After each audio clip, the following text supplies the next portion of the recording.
High, এটা হচ্ছে day 6 of my 15 days challenge.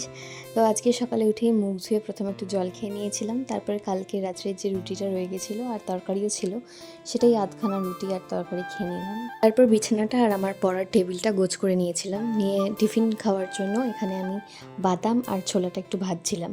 বাদাম ছোলা ভাজা আর চানাচুর দিয়ে মুড়ি মেখে খেয়ে নিয়েছিলাম। তারপর দেখলাম মা দুটো আম এনেছে, তো সেগুলোকেই জলে ভেজাচ্ছিলাম। টেবিল ক্লথটা অনেক দিন কাচা হয়নি বলে গরম জলে ভিজিয়ে দিলাম। নিয়ে লেবু, নুন, চিনি, জল গুলেছিলাম, ওটাই আমি আর মা খেয়ে নিলাম। তারপর আমার কিছু কাজ ছিল, তো সেগুলোই কমপ্লিট করলাম। নিয়ে স্নান করে খেতে বসে গেছি। আর আজকে আমার লাঞ্চে ছিল ভাত, মাছের তেল, মাছের ডিমের বড়া আর পুঁইশাক দিয়ে মাছের মাথা দিয়ে আর আমড়ার চাটনি। তো সেগুলো খেয়ে আমি একটু রেস্ট নিচ্ছিলাম। তারপর আমার স্টুডেন্টরা আসে, ওদেরকে পড়াতে বসেছিলাম। তারপর পড়িয়ে উঠে মুড়ি আর আম খেয়েছি। নিয়ে সোজা ডিনারে বসে গেছি।